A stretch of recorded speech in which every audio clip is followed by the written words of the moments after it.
องสุดท้ายเรื่องราวในตอนที่แล้วพญาเจ้าเมืองตักกศิลาโดยความโลภ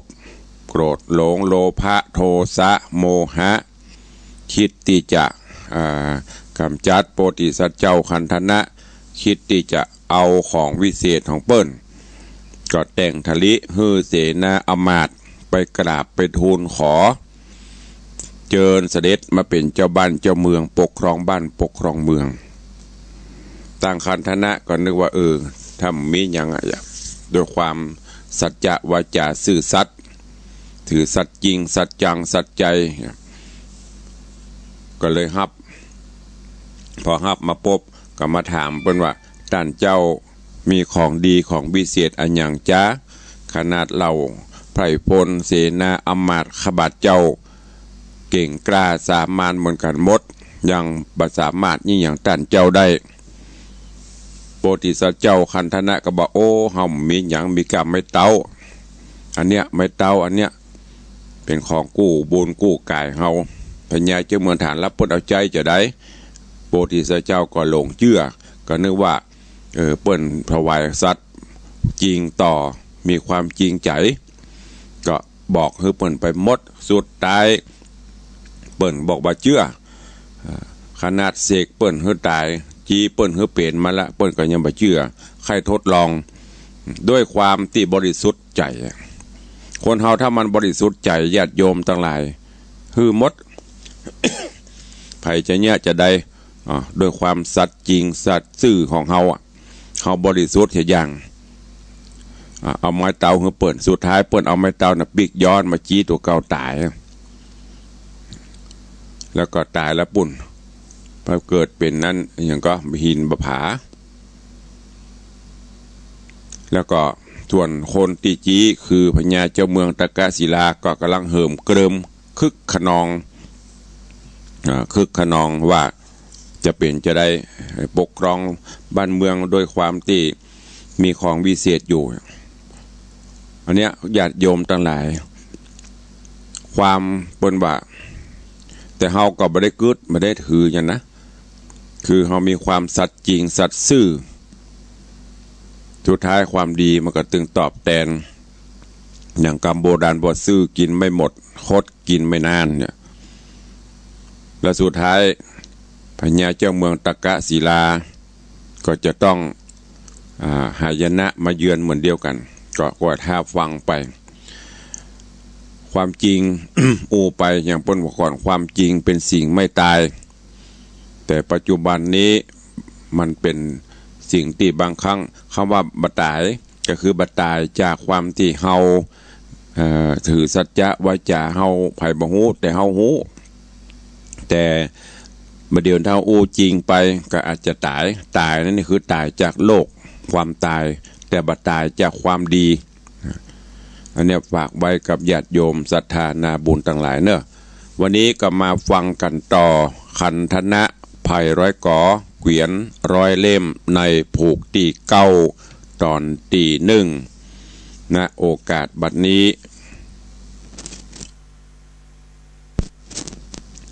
นะโมตัสสะภะคะวะโตอะระหะโตสัมมาสัมพุทธัสสะสัทธโวดุราสัพพุริสะตั้งหลายมีใจภายหลิงน้อมนั่งพร้อมฟังธรรมจุงดาจอมแต่ตนติดสืบจนตวยไปส่วนเจ้าหนอไทยผู้ปีอายุ17 ปีขวบเข้าส่วนว่าเจ้ากันทะจันนั้นแน่อายุป่าเข้า16 ปีตั้งก็มามีฤทธิเสมอกันสองจอมจันนอดเนาแม่นเป็นลูกเจ้าปุรีก็มีวาจาดีบ่ไรบ่ดาภัยคนได้จูมนางนายหนุ่มเท่าอำมาตย์เก้าและเสนาตั้งประชาไพรไตตั้งก็ฮักไฟสองปีต้องอันอยู่แม่นจ้องกองทาม เส้นต่างดำเว้นไกลต่างมีใจเพื่อแผ่สร้างไว้แต่ต่างดีก็เป็นสุขีชื่นจอยบ่ตามก้อยมองผ่านก็มีหันเล่นนาตาโตโอโหปะลังสีตาปุตตังตาตะอิทะโลเกนะปิตาต่างเน้นเตติลำดับนั้นไปบ่จาดนางดอดลาสีดาก็ได้มาเจียนจากับบุตรตาโตนวัดโดราเจ้าลูกบุตรตาอันมนุษย์สาเกิดมาปอยว่าหาปิตาบอดใดโคนโลกใดลุ่มฟ้าย่อมเล่านานินตาเหมือนดังแน่ไรเขาเหมือนคนเท่าไรศีลธรรมดูบอกแงมกับโลกและคนกำพระย่อมเห็นใจเจ้าจุงไปตัวหาพระปิตาปอดไทยแดดเตอะว่าอันเมื่อนั้นกันท่าจันนอดลาการทะจันนอดเนาการว่าแม่เจ้าฮื้อไปตัวหาปอดไทยปิตาก็มีว่าจะตานเล่ากับนางนอดเนาสีดาว่าจักจวนปี้พญาไปแล้วก็เรียวไวหาดห้า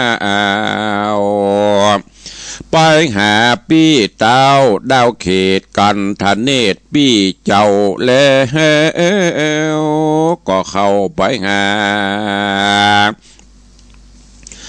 จริงเจียนจาราไปว่าโดราปีพญาเป็นเจ้าอันว่าแม่เจ้าจักว่าฮื้อไปตัวเสาะหาปอดไทยปี้จักไปสันดายส่วนเจ้าสายใจโพปี้ก็กล่าวจี้จะใครว่าข้าบอกไปและนะอันตัวข้าเป็นผู้น้อยอยู่ตามก้อยมองผ่านบ่มีปริวานมากเต่าตัวน้องเนาสายตาจุงไปหาป่อเจ้าปี้จักเฝ้าปุรีส่วนเจ้าบุญมีนอน้อยก็ตอบถอยไข่จ๋าว่ากันข้าไปใดของนั้นใส่วิเศษปี้กันทะเนตอย่าเอากับตัวเฮาและนาว่าอ่านมืออาจนานกันทะเนตผู้ปี้ก็กล่าวจี้ปันมาว่าการได้มาหลายมากเต้าปี้บ่เอาสักหน่อยขอยอดซอยจอมควันกันทะจันน้องเนาจุงเตี้ยงเต้าตีขาปานปะปิตาป่อเจ้าแดดเตอะว่าอ่านเมื่อนานกันทะจันนอนเนายินพี่เจ้าไข่จาก็เสด็จมาเดียวไวรีบไปไว้ผู้เป็นแม่แล้วก็แผ่กำจาว่าลูกขอลาแม่ไปขอแม่ไทยเจื่องเจ้าจุงอยู่เฝ้าเวียงใจลูกจักไปพูกเจ้ากันปะป้อเจ้าปิตาจักมาหาแม่ดังเก่าส่วนนางดอดเนาสีดาก็มีกำจะตอบถอยว่าลูกขอให้ลูกน้อยไปดีเป็นสุขีเตี้ยงเต่ากันดันป่าเศร้าดงนาจุงเป๊ะไผ่แย่น้อยใหญ่จุงปันได้ปะป้อแล้วก็มาอยู่ต่อปุเร จุงเมเลทที่องค์อาจศัตรูขยาดเกรงกลัวก็มีหันเล็ดนาปุณติวเส การวานลุนและรุ่งสายฟ้าปุ้งแจ้งส่องไปตามจ้องโสภาเจ้านอดลากันทะจันเสด็จปันบอดจ้ารีบไหวหน้าเตียวไปเข้าป่าไม้ร้อมขาหนตั้งหาบอดใดลัดไปต่างใต้จอยบอยโคโฮโอนเตียวปอยลัดเถื่อนท้องโบบุญต้องดงดำสัตว์ไร้นำอยู่สั่งมีมากอังเดือดลายกือจ้างปังไปเป็นหมู่มาลายอยู่เป็นโจโฮโอมกวางเข้างุมกินแง่เสือตัวกลามีหลายมันบอกกายมาคุยเอากันนี้พรากหน้าฮือเจ้าหนอดลาเดียวไปโจนตาวันใส่ตำก้อยลับเหลี่ยมน้อยด้อยจาน เจ้ากันทะจันก็ยังจอดแจ้งแล้วสอดดงนาข้ามดอยผาป่าไม้เอาซื้อนาเป็นไปนายดงไพรป่าเศร้ามีมากเต้าแต่งลายมากนมควายมากหาดกินแล้วฝาดโลโหองคอ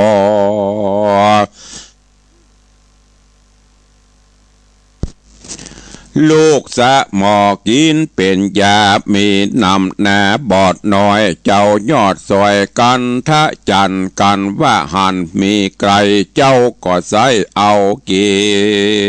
นนอดนะเรินหนุ่มเนาลัดป่าเศร้าตั้งวันก็ไปหันโบกครณีดวงบัวดอกบัวมีโซนสารดอกป้านบานสะผู้จังก่อนอยู่ใหญ่ใหญ่ออกดอกลายพร้อมพร่ำเหลืองแดงจำลายสีกลิ่นหอมมีเอาใจกลางน้ำใสโบกกรณีปูปามีหลายหมู่ล่าเล่นอยู่ไปมาในวัดนาป่าไม้เจ้าลงไปตาราบแล้วลงอาบคัดสีกาญาดีสวยนาเจ้าหนอดลาเลียวปันรีภายพันไต่เต่าแล้วก็เขายังจอดต่อเต่ารอดลงแรงตาบอนแดงต่ำก้อยเจ้าหนอดน้อยบุญมีนอนกลางดงรีเถื่อนทองนอนในห้องหิมมาปานเจ้ากูแมนหนอดไทยก็น้อมไว้อินตาว่าขอเมตตาตัวข้าฮือหันแน่ปิตาริร่ำจากล่าวถอยมีบอดน้อยนาดนาเดิกลงมาหมอน้ำเมยย้อยสะสวาเสียงไก่ป่าขันสะซอยเจ้าจิงมวยลับไปก็มีหันเล็ดนาตาสะมาเหกุณนะเจนะโดยเตจะนาบุญปังก่อนเจ้าบ่หอนสูนไปที่เจ้าหนอไทยปั้มเป่งมาที่นั่งอินตาธิราชคือว่าหินปันดูกรรมพละศีละอาจแห่งตาราชคุณสวรรค์เจ้าหาราชขุนสะวันก็บันดาลแข่งและฮ้อนเป็นดังก้อนหินพาขุนปั้นตาหันเหตุก็ส่องติปเนตรลงมา พอโลกลาเรียวปันก็เล็งหันเก้าเหตุจริงแจงเจตดิลีว่าเจ้าบุญมีกันทะจันตกดงตานป่าใหญ่โตนเต้าไทยอินตา ก็จริงเสด็จมาโพดไว้กันถึงโลกใดเมืองคนจริงทะแหลงต้นบ่จากัเป็ดนาเป็นป้อฤาษีแล้วเขียนไว้ที่หน้าผาว่าดาบนี้นากายสิทธิ์นักแม่นว่าจักฟันอันใดฟันน้ำลมไฟหินผาหรือจักฟันหรือว่าจักว่าฟันเงาก็จักเข้าสู่มรณะอันปิตาเจ้านั้นมารอดดันถึงที่นี้แล้วก็หนีไปเมืองใหญ่อันมีชื่อไว้ว่าตากศิลาการเจ้ามาฮอดแล้วจงเอาดาบแก้วนี้ไปว่าอันมือนั้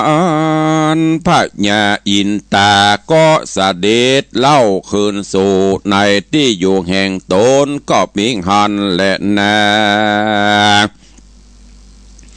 ปุณณเทวะเสกันบรรลุนและรุ่งสายฟ้าปุ้งแจ้งส่องไปตามจ้องโลกาสกุณามวลหมู่บินกันอยู่ไปมา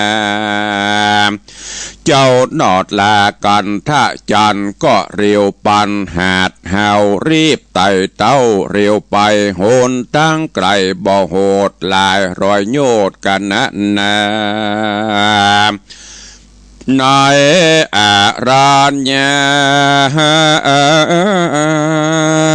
ป่าไม้มีน้ำใหญ่ไหลมาคืออโนมาใหญ่กว้างไหลผ่านข้างดอยผาเจ้าไกลกลาดดันสอดข้ามไปหอดฝั่งนาแล้วถึงดอยผาลูกใหญ่มีชื่อไว้ว่าเขาสุเมลุมาศเจ้าหน่อยนาดกันทะจันก็ไปหันหน้าผา มีหนังสือหน้าตัวใหญ่เจ้าก็ได้อ่านดูก็ได้หูและเข้าใจหูความในได้ดีเจ้าบุญมีบ่จะเอาดาบกระคมเขียวแล้วรีบเร็วสู่ห้องเมืองเข้าเตดต้องดงพรายเจ้าลัดไปดงหนา7 วันมาไข่จอดจริงไปฮอดดาวเขตล่วงประเทศเมืองตากศิลาว่าอันก็มีหันเลยนะเตเนจากวันนาจะเล่าถึงตนเจ้าพญาตากศิลาบาปกล้าการได้ฆ่ากันฐานะเจ้าอันเป็นนอดเนาพุทธาเต้าก็มาห้อนใจจักกินบ่ได้นอนบ่ได้ตนเต้าไทยตากศิลาจริงหือหมอโหรามาตวายจุงทำนายหาจ้องจากดกปองสันได้ อ่านหมอตายผู้เฒ่าก็รีบเข้าไปไหว้สาเอาเป็นมาและดินสอดนับติดก่อตั้งเก้าจนถึงเสาลำดับมานับติดก่อตั้งเก้าจนถึงเสาลำดับมาตามโหราบอกไว้แล้ววางเลขใดเป็นทานบวกคูณหารและเศษก็แจงเจตเป็นมาหมอโหดลาผู้เฒ่ายกมือใส่เกลากลางหัวรีบพดตัวเข้ากลาย แล้วก็ใครบอกเล่าว่าตามปินเตาบอกใบนะบเคราะห์ใดมหาเถิงจะตามหาราชเจ้าเอาราหูเข้าร่วมหาลัคนาเสาอยู่นาอังการตัวกลาอยู่หลังศัตรูแม้ระวังแวดล้อมเข้าแม้อ้อมตุกไปโจกต่างหลายอันมีต่างก็หนีไกลให้กลาบ่มีสางมากันไว้ตนเต่าไทยสักอันร้อยกรรมตานบ่จะวันไปหน้าจ้าวันไปหน้าเจ้าไงบ่อันก็ขวายและค่ำจากปลอมพร่ำมาหาลอยจักว่ามีใจปูนึ่งใหม่มาฮอดเข้ามาจอดคันทะสีมาเมืองเราลาจักแตกมั่งพระเจ้าจ้างจักเสียตนบ่อยาจะเล่นนาตังสุตวาลาจาส่วนพญาตกะศีลาฟังหมอโหลากล่าวถอยมีบ่อน้อยนาอันพระญาเจ้าจ้างเหงื่อย้อยนาเสียสีนึกถึงกรรมบดดีมนเศร้าอันตนเจ้าได้กระทำมาคือได้ข่าพุทธเจ้าเลยโศกเศร้ามองใจตนเต่าไทยตะกะศีลาก็มีวาจาตานเล่าฮืออมาตเก้าและเสนาว่าการพูดได้มาแปลกหนาฮือยับไปฆ่าอย่าใบจุงยับฮือใดอย่าวางเจ้าห่อขวางกล่าวแล้วเสนาเกี้ยวบ่จ้ารีบไหวหน้าเร็วปานแล้วปาการอยู่เฝ้าประตูเขาเวียงใจก็มีหันและนา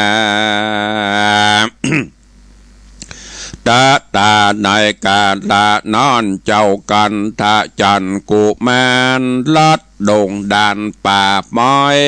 15 วันใดบ่เศษก็ไปรอดเขตอาณาตากะศีลาเมืองกว้างคนอยู่สร้างหลวงลายหอเฮือนใหญ่เป็นท่อคนใหญ่น้อยยิงใจเตียวควักไข้โซนสานไปตามการไผ่มันพ้องจากกันกล่าวเสียงดังอยู่นันเนืองนันพ้องปากันแบกไม้พ้องก็ไปต่างใต้พ้องก็ไปต่างเดือ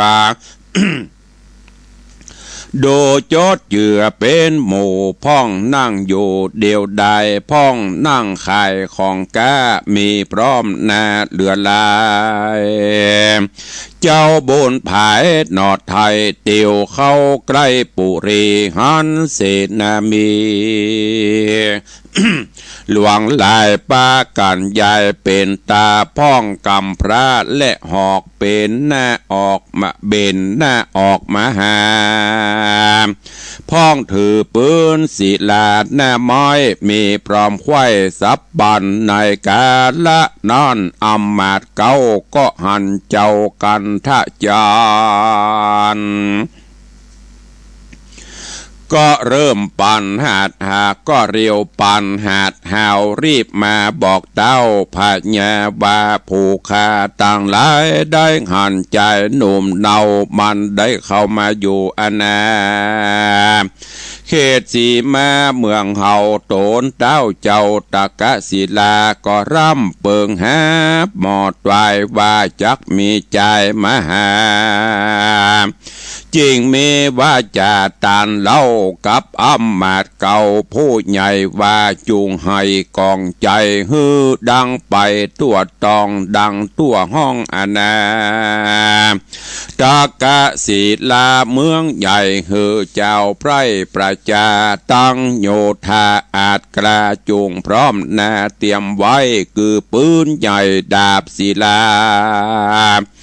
หอกดาบคมจาหน้าไม้และปืนไฟปืนพาว่าจุงยาฮือขาดโดนดาวราชประจา ก็เฮโยธาต่างลายไปยับใจหนุ่มน้อยโยธาเป็นร้อยเป็นปันเขาฝูงนั้นบ่จ้าก็ถือเอาพระหอกดาบเหลื่อมมามาบต่อตาแล้วก็มาแวดล้อมป่ากันออมเจ้าไว้บ่ฮือได้ออกไปแล้วก็เขาไล่ฟาดฟันเจ้ากันทะจันบ่จากันเข้ากันเขาฟันมา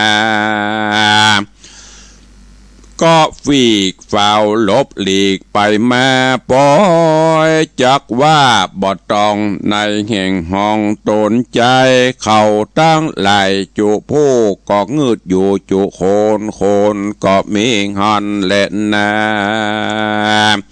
เนติตังขีญาสังวันนาวิเศษจาห้องเหตุธรรมเทศนาคันธนะภัยร้อยก่อเกวียนร้อยเล่มผูกทวนที่เก่าตอนที่หนึ่งก็บังโกมสมเร็จสะเดชก็จบปริปุนังไปแหมหนึ่งตอนในผูกที่เก่าเรื่องราวคันธนะภัยร้อยก่อหลังจากตีป่อพญาเมืองตะกะศิลาได้ใจเล่เพทุบายหลอกล่อความลับจากโพธิสัตว์เจ้าดังความในตอนที่แล้วจนโพธิสัตว์เจ้าคันธนะหลงเชื่อได้มอบไม้เต้าวิเศษหลังจากที่ทดลองฮือพญาเจ้าเมืองตะกะศิลาได้หันโดยพญาเจ้าเมืองบอกว่าบัดท่านลองไผลองตัวข้านี้โพธิสัตว์เจ้าก็เอาไม้จีเอาตังเกาจีพญาก็ตายเสร็จแล้วก็ฟังเอาตังป่ายจีพญาปีกฟื้นมาแต่พญาด้วยเล่เปตัวบายพญาเจ้าเมืองตะกะศิลาก็บอกว่าตะกี้ท่านเจ้าจีคือข้าตายข้าบัดตันหูบัดตันหันแต่บัดแต่บหูแต่ว่าเพื่อความแน่นอนข้าขอทดลองโพธิสัตว์เจ้าเชื่อก็เอามาเตายืนฮือโอ้คำนี้ได้ทีแผนการที่วางไว้เรียบร้อยสำเร็จทุกประการฟังเอาไม้เตาน่ะจีเอาตังเกาจีโพธิสัตว์เจ้าคันธนะเรียบร้อย จีเปิ้นตายแล้วบะจีเปิ้นปีคืนบางทีเปิ้นจีตัวเก่าตายเปิ้นฟังจีปีคืนอันนี้เพราะความหวังจะได้ก็ขอเกเอาความเนี้ยรอคอยเวลานี้พอสำเร็จผลก็จีคือโพธิสัตว์เจ้าตายแล้วก็จากนั้นก็ครองบ้านครองเมืองต่อคือเปิดเอาวันแห่งเอาร่างของโพธิสัตว์เจ้าไปขวางในป่าย้อนกล่าวถึงยังสีดาก็ตลอดจนลูกคือกันทจันทร์กันทเนศใหญ่หน้ากล้าบานขึ้นมาละอายุ16-17เป็นบ่าวจิตดิดล่ะคือเติงหาป่อล่ะก็ไปปอกเอาแม่ก็คือเติงหาเหมือนกันก็เลยบอกให้ถึงสองไปเสาะหาไปตัวหาป่อเหรออย่ามาเมินดับมาเต้าเดียวไปตกละกรรมลำบากจะได้จ้ะก็เลยฮือถึงสองเนี่ยไปเจ้ากันทจันทร์กับกระจวนเจ้ากันทเนศกำบ่ไปก็เลยฮือ บอกว่าไปเตอะพี่บ่ไปถ้าไปถ้าน้องไปถ้าพี่บ่ไปถ้าน้องไปน้องได้ของได้อย่างมาพี่ไปเอาเนอะพี่บ่เอาเสียอย่างถ้าได้อย่างก็เอาไปเลยนะเมื่อเปลี่ยนใจอี้ก็เลย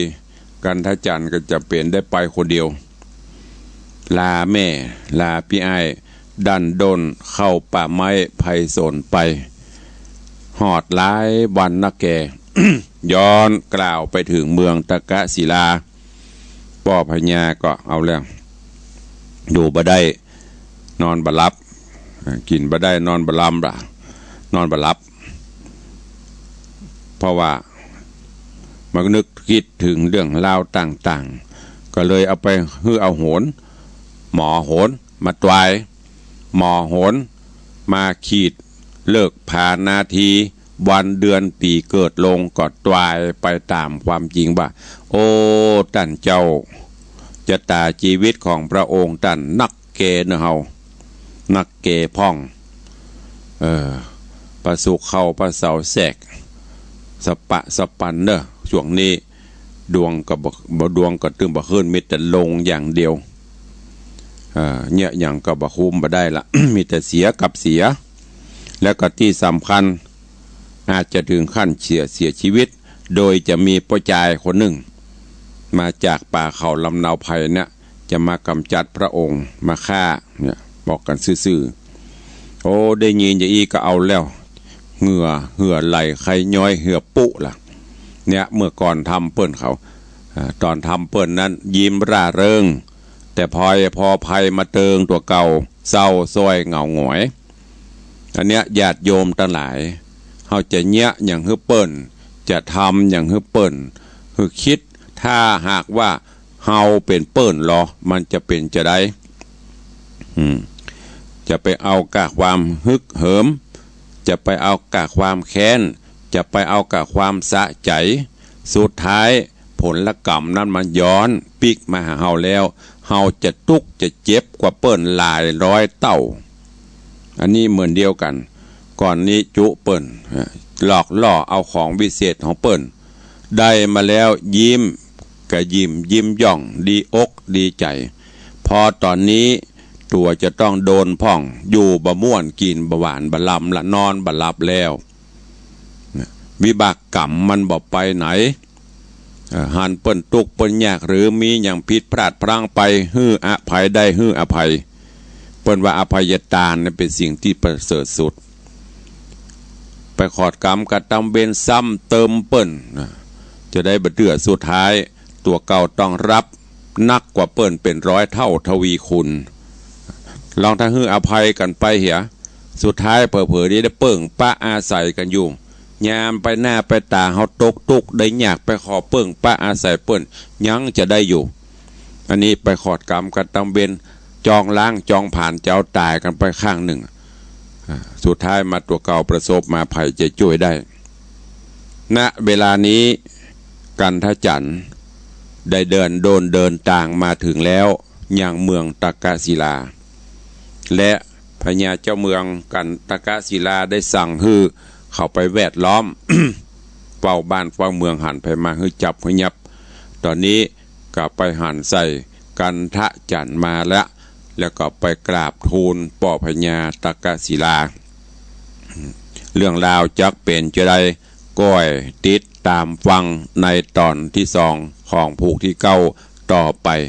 วันนี้ขอโป่งวางไว้แต่เพียงเท่านี้เอวังก็มีโดยปากกาละชนีใจกะเตะทำเมืองไปลงเอวังในวัดตุลุงนี่ผีบ้าก็โป่งวางไว้เต้าอี้ก่อนเนาะเดี๋ยวก็ฟังกันในตอนต่อไปเพราะเวลาเราก็มีน้อยก็จะต้องใจเวลาตั้งไปใต้รายการสักเล็กน้อยเปื่อปบป้ากับปอออกไม่ออกศรัทธาญาติโยมตามปกติที่ได้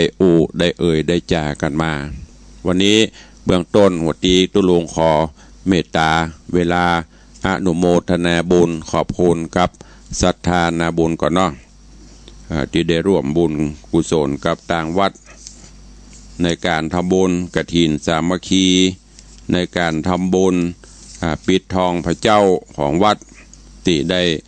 ประชาสัมพันธ์อนุโมทนาให้กับญาติโยมศรัทธามาเนอะขออนุโมทนาขอบคุณกับโยมโยมแม่สมศรีนรินทร์ใจสถานเกียรติเขายอดร่วมโมทนาบุญ200 บาทโยมดวงนภาปากกล้าร่วมโมทนาบุญ500 บาท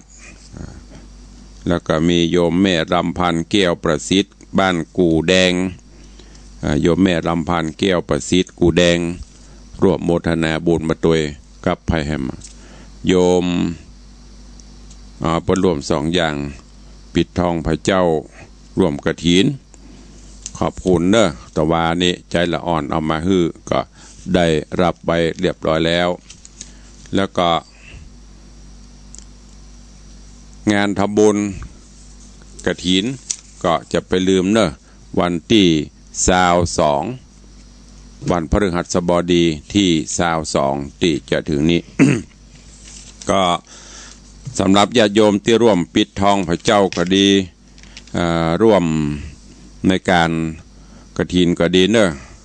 ขออนุโมทนาประชาสัมพันธ์ซ้ำก็มีโยมแม่จำนงเขื่อนคุ้มโยมแม่ครูเหรียญทองจันทีโยมแม่ไพฑูรย์ศรีมินิพันธ์โยมแม่สุภัทรเอี่ยมเจริญโยมบุญมีโยมวัลภานารตะพ่ออรุณแม่สุวรสใจโตอนุโมทนากราบขอบพระคุณท่านเจ้าพระนัทวุฒิสิริวัฒโกวัฒโนวัดหนองกายโยมแม่แสงจันทร์ชัยทิพย์พร้อมลูกหลานแม่บัวคำแม่บุญพินอ่ำคดโยมบัวคำสุวรรณโยมแม่จินดาคำจินะแม่อัมพาสะบวยราชโยมแม่จันดีวิสุทธินันท์แม่ปราณีพยไคหพลแม่ศรีนวลรันจวนโยมธีรบุตรมากเมืองหรือน้องเบลแม่ยอดเรือนช่างขายโยมปีมาลีสิงโตโยมนางสาววันดีแดงตาโยมโยมซื่อบุญทองแม่คำมูลปั่นคำแดงขอบคุณอนุโมทนาบุญแม่ณภัทรประภาวริศแม่สุภลักษณ์บินตาเสนแม่จันทิพย์คำมูลแม่ขวัญเมืองแห่ล้อมแม่หม่อนจันคำแสงบุญแม่จินดาเหมยกาดแม่อัมพรตันคำปวนโยมประพันธ์เอี่ยมเจริญโยมวิชัยเอี่ยมเจริญแล้วก็มีโยมแม่กรองคำใจกุณาโยมสมคิดบัวรพวนนางพิรดาบัวรพวนนางสาวชนทิชาลาสีเด็กหญิงสาลิสาลาสีแม่พันศิริวิจารเจริญแม่แก้วลูนเหมลาแม่คำปันสะตุนแม่วิมาแดงตาแม่จันตาหินศีลท่านเจ้าตุปีจันหรือว่าพระอินจันทร์อัคธรรมโมวัดวังสินคำโยมอัญชลีคำกิติโยมมงคลคำกิติโยมเนรนุชมาลาโยมนราทิพย์มาลาแม่แก้วมาใบวุฒนางสาวภูสนิสาใบวุฒแม่น้อยกิยากูลอยเคราะห์โยมแม่คำใสมโนสารป้อนันจันทร์ศรีสุวรรณป้อบุญเย็นพินโยขอบคุณโยมสุรภาโยมสิบปกรณ์พุ่มสกุลโยมแม่วันเพ็ญใจแก้วโยมเจษดาโยมวรรณานางสาววรดากรมหนุ่มอนุโมทนาแม่อุ้ยหม่อนลอยสุใจปุกนางสาววันเพ็ญกับวิระขอบคุณนางสาวรัชนีนางสาวสุมาลีนายโกวิทนางสาวอุศนีนายกิตติพจน์ลีละวัฒน์ขอบคุณแม่เรือนคำหรือว่าแม่ฝ่ายบุญเปงแม่กิมเฮงเสยเยาคุณโยมชัยยุทธผู้สว่างขอบคุณป่อบุญเย็นพินโยขอบคุณโยมทากาฮิโรโยมอภัยนางสาวนานามิอิจิมานี่ได้ร่วมโมทนาบุญเนอะคุณลุงก็ค่อยๆประกาศไปซ้ำเพื่อญาติโยมทั้งหลายเดียววันต่อไปก็ประกาศลายต่อไปเอาละขอบคุณตัวก็เดี๋ยวเขาจะได้อู้กันตารายการเวลาก็ใกล้จะหมดแล้วเนาะก็จะไปลืมเนอะวันที่17งานกฐินที่วัดฝายหินและที่วัดหนองกายก็ไปร่วมโมทนาบุญด้วยกันเนอะแล้วก็ วันที่23วันปิยะก็จะมีงานบวงสรวงไหว้สาสักการะป่อพญามังรายมหาราชและตอดพระป่าบำรุงสถานีวิทยุคลื่น96เมกะเฮิรตซ์เนอะที่หอคำป่อพญามังรายหรือว่าหอคำหลวงที่หลังอนุสาวรีย์3กษัตริย์หน้าคอกหลวงเก่าก็ไปห่วมโมทนาบุญด้วยกันกิจกรรมก็จะมีหลายอย่างเนอะแล้วก็วันที่22กินข้าวน้ำจำข้าวงายแล้วปากันเข้าวังเนอะเข้าวังไหนวังสิงคำไปอย่างตุลงมาห่วมกันตอดกฐินเนอะร่วมโมทนาบุญสมทบกุกฐินเพื่อนำไปใจสร้างกุฏิส่งโฮงหลวงของวัดที่จะดำเนินการก่อสร้างก็ขออนุโมทนาขอบคุณกับทุกท่านล่วงหน้าตัวเองวันนี้ได้รายการเหลือเวลาแถมน้อย4-5 นาทีใครจะอู้จะเอ่ยจะจาจะห่วมโมทนาบุญกับตุลุงเข้ามาได้เนอะ0817836540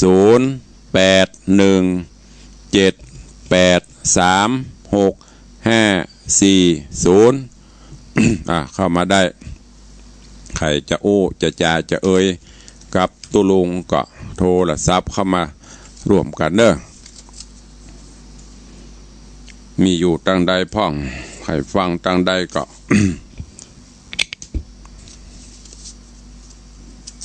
งานวันเวลาก็เว้ยช่วงนี้การงานก็นักวันนี้กับเดียวฉันเจ้าแล้วก็จะไปงานวัดจังทองนี่เนอะเจริญปอนแม่มอนว่าใดโอนเข้าบัญชีไผพี่หนานฟังพี่หนานพุทธวาก็โอนเข้าบัญชีพี่หนานแล้วมาถามตุลุงมันก็มีที่พี่หนานพวกบนบ่มาเตื้อแม่เดี๋ยวสักวัน2 วันพวกกะโอนมากี่หมื่น50,000เดี๋ยวพี่หนานเตื้อมาฮื้อเนอะบนบ่มาเตื้อแม่โอนพุทธวาแล้วลูกโมทนาเด้ออุยหมอนเด้อบุญตัวกันสาธุสาธุตามเพื่อแม่ตัวเด้อหา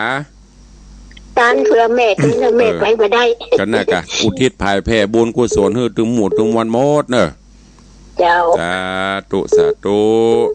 สาธุสาธุขอบคุณแม่อวยหมอนจันทร์คำแสงบุญได้ฝากบุญมาตามปีหนานละเดี๋ยวเพิ่นจะมาฮื้อเนอะ เจริญปอนได้สาธุลุงแม่บุญพินฟังอยู่เนอะสาธุเนอะเจ้าโอนเพื่อตุลุงแล้วนะอนุโมทนาสาธุสาธุขอบคุณเนอะตึงโยมแม่บุญพินอ่ำคดตึงโยมแม่อวยหมอนจันทร์คำแสงบุญ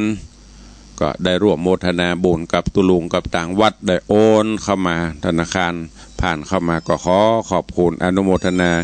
ขอบุญกุศลปีกใบสนองตอบปกปักรักษาเนอะถึงแม่บุญพินก็ดีแม่อุ้ยหมอนก็ดีอยู่ดีมีสุขตัวเจริญปอนไว้ตาเจ้าว่าจะได้แต่ตู้บางอยู่ทำกำลังม่วนเนาะกำลังมันกำลังม่วน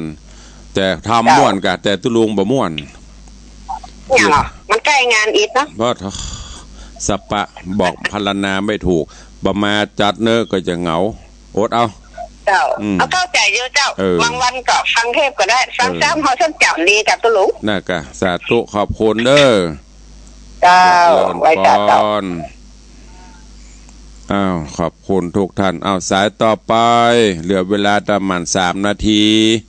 วันนี้กำลังมี3 สาย3 สาย4 สาย ใครจะอู้ตัวตุลุงเข้ามาเด้อมีแม่บุญพินอ่ำคดมีแม่อุ้ยมอนจันทร์คำแสงบุญแม่สีนวลลันจวนไผ่แหมวันนี้มีพระพุทธพระธรรมพระสงฆ์3 สายไม่สมศักดิ์ศรีกับที่อันนั่งเงาโกกงกเตดฟังมี3 สายใครเฮือมันจบคันธนะนี่นะถ้าจบคันธนะตุลุงลา3 เดือนรวดเนอะปุ่นสิ้นปีอันอย่างก็ปี64พุ่นเนอะก็ปะกันพักยาวแต่ถ้าสายทานทำมาโละนี่ไทยซ้อแหมสักเรื่องอยู่ วัน2 สาย3 สายมันมีใครฟังย้างเนาะย้างแล้วจะลายาวปวดปี64ก็เริ่มใหม่ได้พักผ่อนอิริยาบถโดยพ่องจะได้รับลูกควายพ่องช่วงนี้ก็เพลียไม่4 สายเข้ามาแม่เท่าบัวเงินสายที่4ว่าจะได้เจ้าข้างอยู่สาธุอนุโมทนาเจ้าจะเลินปอนเนอสาธุเจ้าตุยมแม่เท่าบัวเงินบุญชัยสายที่4เหลือเวลาอีก1 นาทีสุดท้ายถึง10บ่มาถึงเนาะ นับวันก็หายไป2 สาย3 สาย4 สายถ้าโจมนักหน่อยก็โลเหกรรมถ้าไปโจมก็หายไปเหกรรมกำลังใจเจริญปอนสายที่5เอาไว้สาธุลุงครับฟังอยู่ครับขอบคุณนักที่ฟังอยู่เนอะฟังจัดนักแต่มีใครโทรหาเนาะสาธุอนุโมทนาจะเลินปอนสายที่5เอาสายที่6มีก่อจะถึง10ไหมหนอร้อยหลอไปหมดแฟนคลับแฟนเพลงมิตรรักแฟนรายการหายหมดจะไปนงเน่งเตเนอร์ฟังโกดเตื้อเดี๋ยวก่อนรอก่อนเนอวิทยุมีหน้าห้องหัดฟังโกดออดเตเนอร์ออกไปบ่ได้เตื้อเวลาบ่หมดเตื้อจัดรายการอยู่เนอรอสักครึ่งชั่วโมงมีไหมใครจะอู้โดยแหมซักสายได้อยู่วันนี้มีศาสนกิจกระเดียวฉันเจ้าเสร็จจะไปงานวัดจ่างทองแล้วก็ปิกบรรยากาศวัดต่อเตรียมงานใกล้เข้ามาติ๊กนะเจริญปอนสายที่6ไว้สาเจ้าฟังอยู่เจ้าแล้วบ่ได้โทรแล้วทำไมไม่โทรเจ้าเป็นเพราะเหตุใดถึงไม่โทรเจ้ามันขี้ค้านโทรตั้งเตี่ยก็โทรบัดทำเพื่อนเจ้าเดี๋ยวก็แยกการอยู่เจ้าว่าไปเลยห้องตุลุงมี5 สายโทรบัดตันเปิ่นหรอฟังถึงวันนะเจ้าดีละอนุโมทนาสาธุเนอจะเลินปอนไว้สาเจ้าวันนี้ตุลุงโจมดีเลยโทรมาเหตุกรรมอิตเนาะถ้าตุลุงบ่โจมก็ฟังเต็มโทรอูเล่นบ่ได้เนาะเซียวกันเล่นหยอกล้อเฮือได้ไข้หัวกันยามเจ้าบ่ได้เอาละเนาะเวลาหมดเวลาไผฮู้โกดออดห้องตุลุงล่ะงานต่อไปเนี่ยมันจะได้พักนะออกจากนี้ไปก็เนี่ยการต่อปุ่นน่ะเพียว4 ทุ่มบ่ได้พักเอาละขอความสุขสวัสดีจงบังเกิดมีกับทุกท่านเนอวันนี้อยู่ดีมีสุขกิจการใดธุระใดฮือสำเร็จผลสมมโนในไฟอ้างเดินทางไปแห่งโหนตะบนใดแกล้วกราดปลอดภัยอยู่บ้านอยู่จองก็ขออยู่ด้วยความสุขบ้านบั่นใจเนอ